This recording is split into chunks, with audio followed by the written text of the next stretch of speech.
Hello and welcome to the island of Nusa Lembongan in Bali, Indonesia.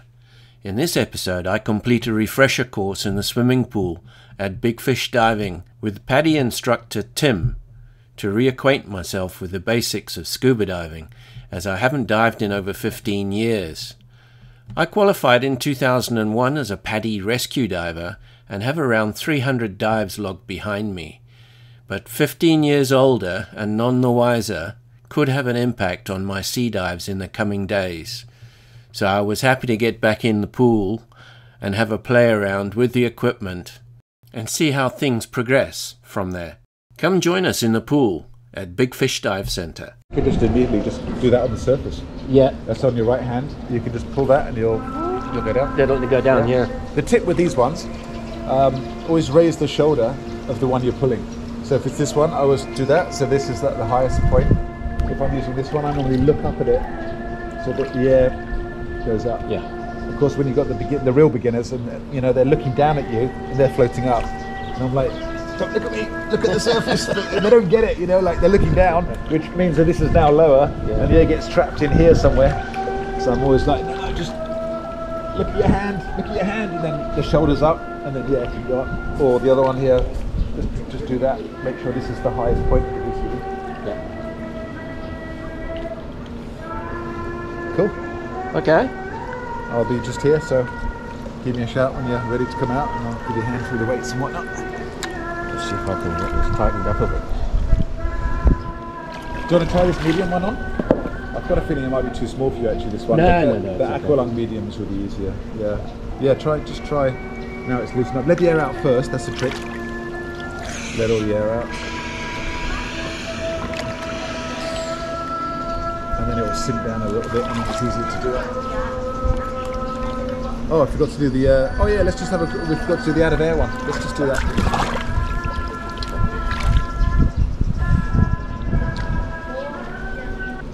I remember now why I used to wear a rash vest.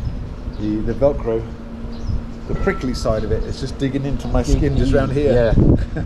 Ouch. Yeah.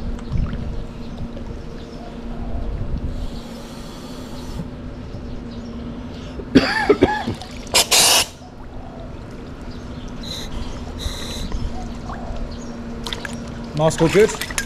Yeah, it was working. Stop leaking? No, it seems to work quite well. Good. And I think the deeper I go, it obviously gets more a to your bit more. face. Yeah, it's much more snugger. Exactly. Thing is, it's not misting up, which was that's the key. Brilliant. Yeah. Yeah, that sucks.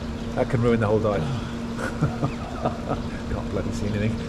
I remember one dive we were quite deep, probably about 24 meters. And this bloody thing was misting up literally every 30 seconds, and I had to keep on letting water in and swish it around. It's a pain. And blow it out, and you got visibility for about 5 seconds, and it's gone again. It's a pain. Oh, that's the other thing I was going to say to you. Have a go, once we've done this deal, just have a go swimming round, and then your rules are you're not allowed to break the surface, and you're not allowed to touch the bottom. That really pushes you to think about your buoyancy. Yes. So you're not allowed to put hands on the bottom, you're not allowed to touch your feet, you've got to swim around within the confines of the water. So even fins not touching the surface either, or the tank. I don't know if I'll have enough oxygen to do all that. But it's a good game. It's a good game. It really makes you think about staying flat. Yeah. And then not too much down, not too much up. It's a tricky one. But let's go out and just do a couple of let's do this out of there one. There's a skill. Or float out of the surface. Drop down.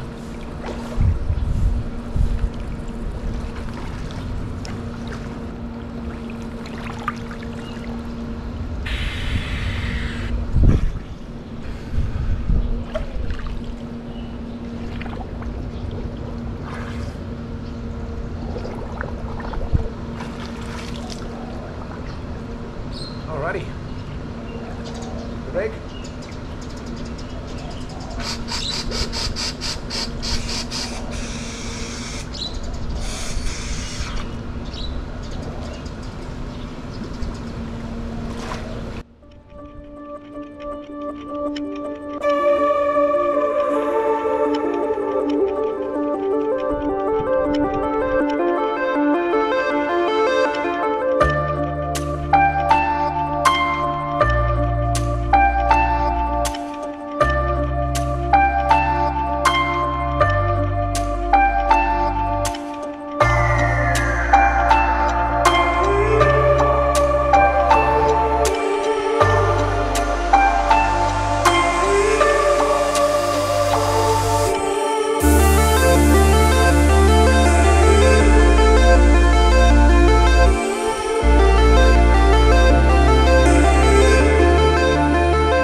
go.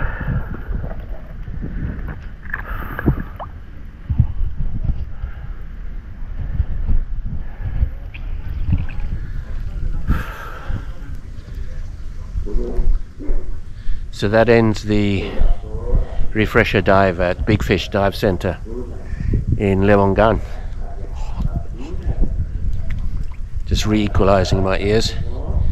Everything's seems to be working, and yeah, hopefully ready for the next dive, which will be in the ocean in the next couple of days.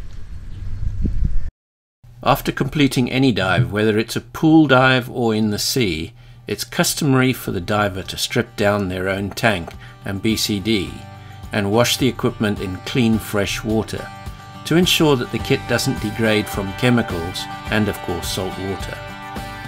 Here, Tim and I stripped down our gear that was used in the pool for the refresher dive and wash it off so that the pool chemicals have been totally removed. Once the regs have been removed and cleaned, we then remove the BCD from the tanks and dip them in clean fresh water for the same reasons. Taking care of your dive gear this way ensures it'll work as required and give you years of awesome diving.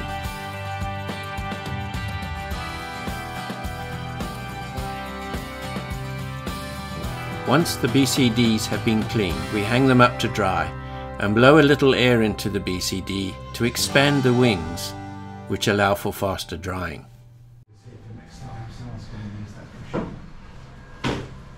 Easy. So for the dives, then obviously we'd normally chuck a probably one of these long ones for the dives. They're 3mm. Yeah. Zips at the back, pretty standard stuff. Weights and tanks are always kept on the boat. Are they? They're full length. Full length Yeah. wetsuits, yep. These are the shortest here. Okay. Those lots, so if people are cold, they'll put one of those on top of the long one. Yep. Makes it easier putting it on the outside. But yeah, depends if you feel the cold or not really. How you feel about that? It's all good. No, it's a nice established little dive centre. I mean, some of them can be Packed. Yeah. and everything everywhere. We'd rather go for the quality. smaller groups. I don't want to overload the boat. Sometimes people pack 20 people on a boat and I'm like, no, we've got 2 groups of 4. So you've got 4 people in a group maximum, and then a guide, so that's 5 and 5, so you've got 10 people on the boat. Yeah. So not too crowded. Join me in the next episode when I eventually get my chance to sample the world beneath the waves of Lembongan. Thank you for watching The Roaming Kiwi in Bali, and see you next week.